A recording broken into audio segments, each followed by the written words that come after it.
Welcome to Dackman Productions and welcome to Conrail.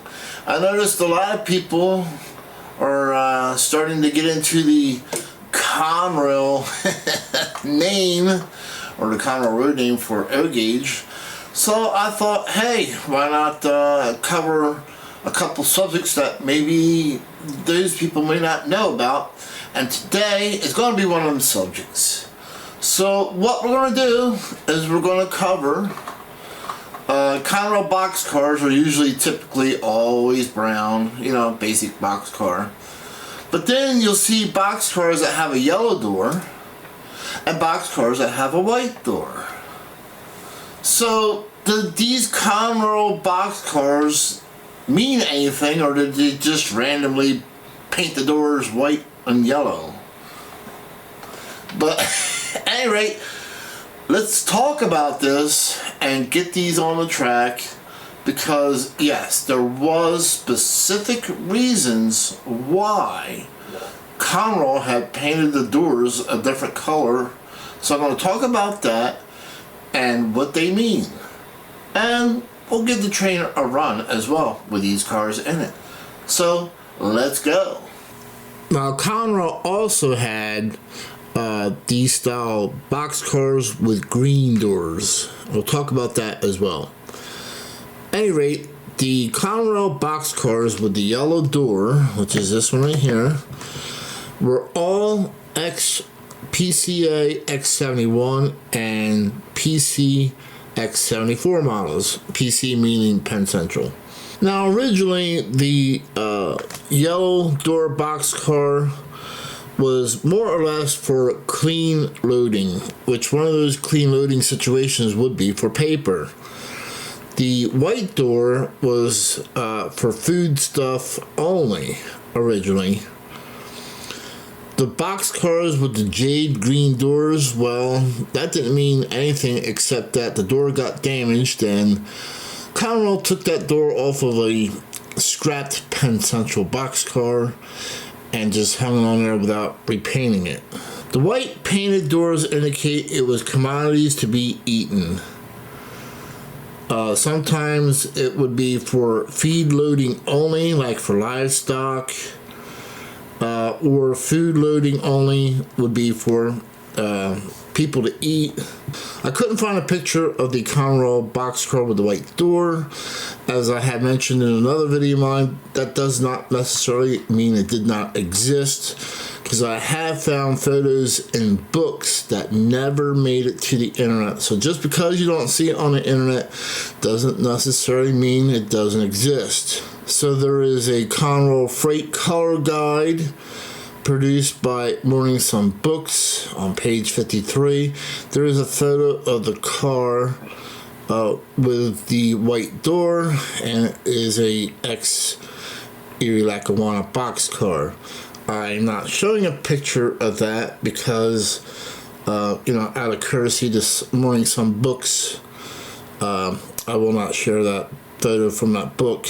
On a more interesting note, for the large style CR lettering for the reporting mark were actually cut from Erie Lackawanna paint stencils, believe it or not.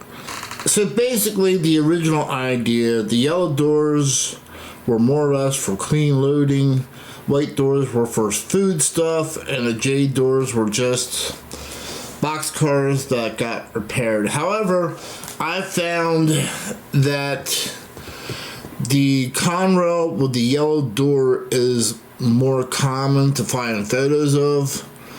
So, and it was kind of like hard to research. I mean, I couldn't find any photos on the internet of the white door version.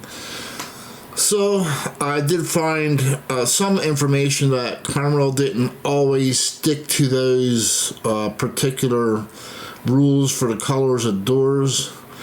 So I'm going to assume, because there's not a lot of other information, but I'm just assuming here that more than likely the white door just didn't catch on, and they just made the yellow door version for clean loading and food stuff.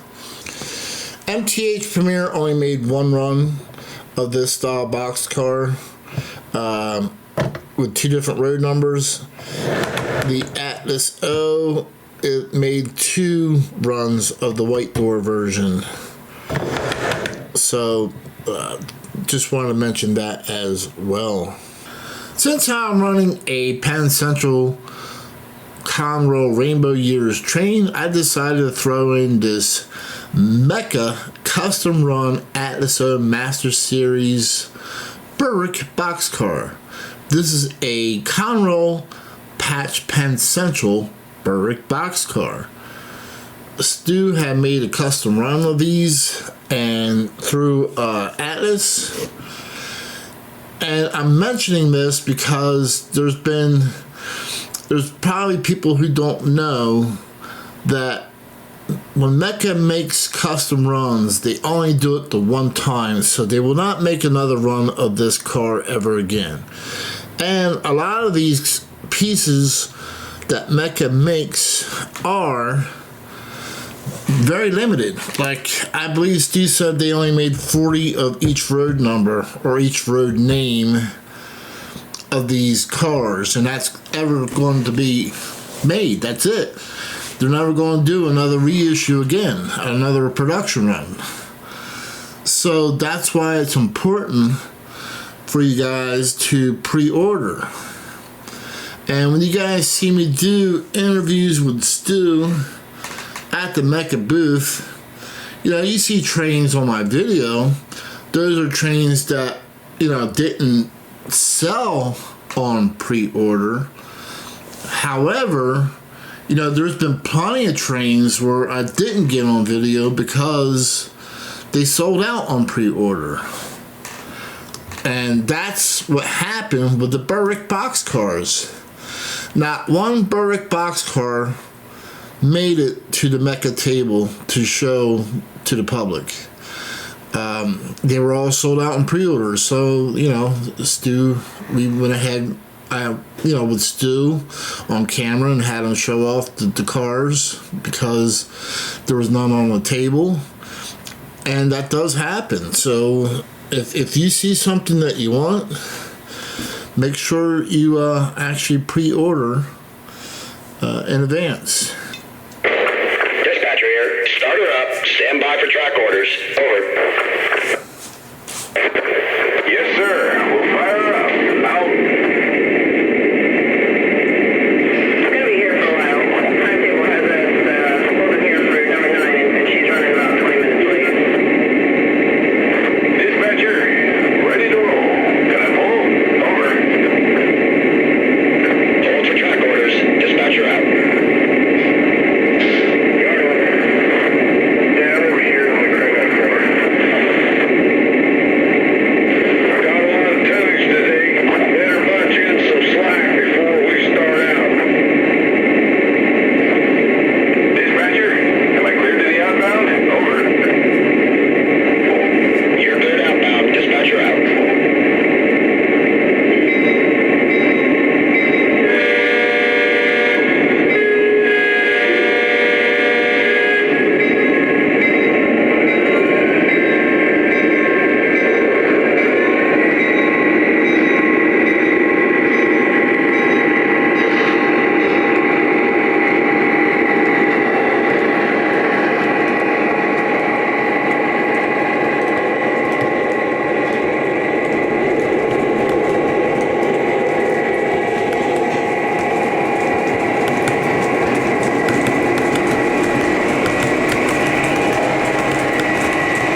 Alright, I'd like to thank you guys for watching another Dakman Productions video. We'll see you at the next train show. Next event, we'll see you trackside. Goodbye.